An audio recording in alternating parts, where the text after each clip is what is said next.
Welcome back to 24 Billion Stories. Today we're continuing our conversation with Emmanuel Katongole. Dr. Katongole is a professor of theology and peace studies at the University of Notre Dame's Kroc Institute for International Peace Studies. In this conversation, Dr. Katongole was talking about his book, Mirror to the Church, which is a reflection on the genocide that occurred in Rwanda in the mid-1990s, and specifically how the church can learn from those events, because in fact the church, with bad theology and bad science, contributed to the genocide. You might be wondering, what does this have to do with us today? If you're not from Rwanda, if you're living in the United States like I am, or somewhere else in the world, well, it's got a lot to do with us, because the same issues that fed the genocide, issues of bad science, bad theology, and divisive political and partisan identities, those issues are still plaguing the church in the United States and the larger culture of the United States today, particularly around the question and problems and issues of race. So let's listen to what Dr. Katongole has to say. Let it be a mirror to us so we can move forward in pursuing and igniting a genuine renaissance of reconciliation in this country. I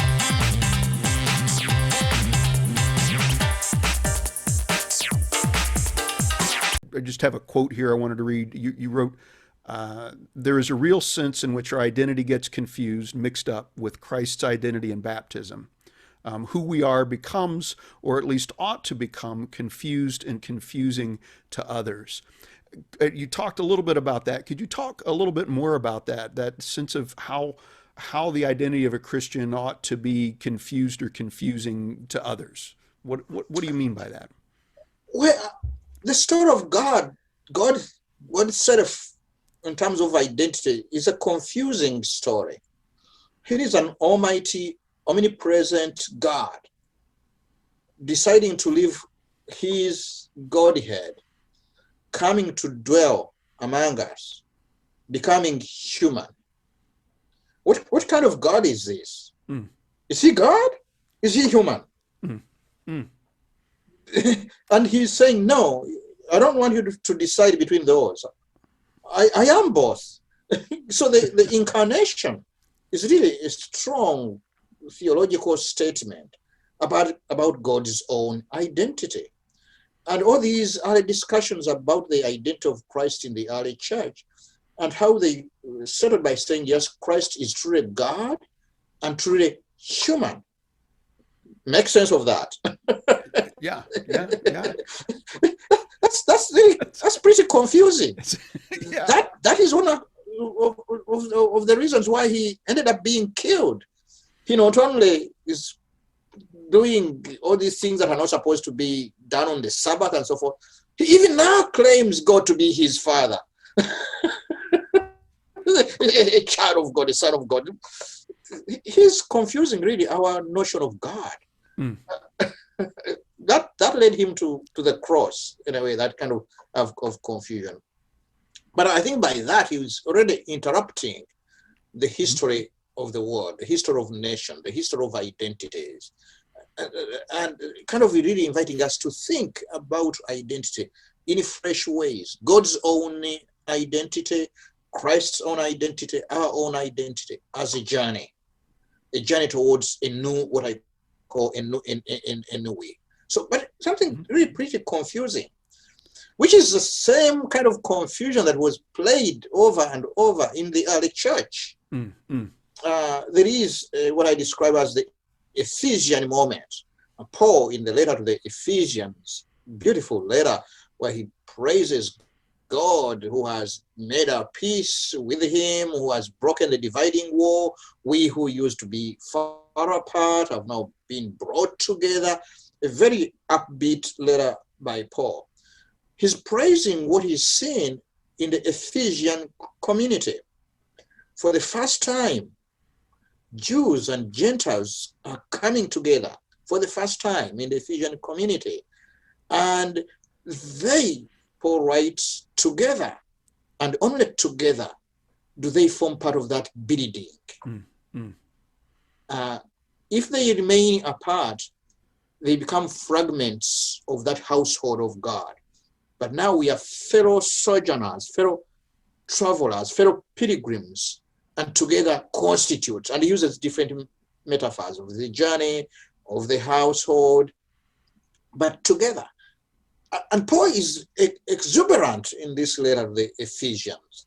And what makes him even more excited is that they are not only just coming together, but they are eating together. Now, this is the worst thing that you can do, a Gentile and a Jew, to share the table. Come on. that never happens. But now, in Ephesus, they are doing that. They are defying all these norms and all these expectations. They are definitely confusing. But for Paul, that is actually the mark of Christ's full stature, as he describes it in the letter of the Ephesians. He realized that it is in this coming together, in this kind of creating this new we, this new community that is neither Greek nor Gentile, Jew, in that kind of confused community. And I make the claim that a similar thing was happening in different places in Antioch, where they didn't know how to call these people except the strange followers of this strange man.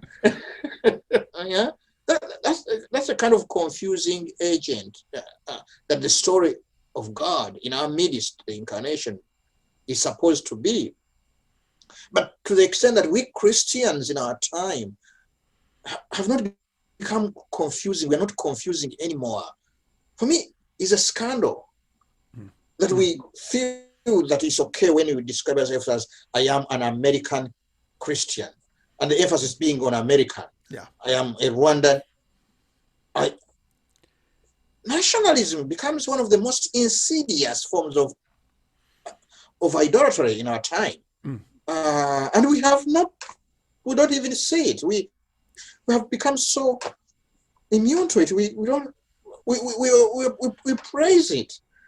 Looking at Rwanda, I see this is why Rwanda is so much of a mirror. If we take Rwanda seriously, it's not about those events that happened over there. It's about the forms of tribalism that we have so much allowed to be part of our natural identity, and thinking that, Christianity just builds on that, kind of provides a kind of a varnish on that. That's what I felt that was really burning in my stomach, and I needed to say it. And I tried to do so in Mirror to the Church.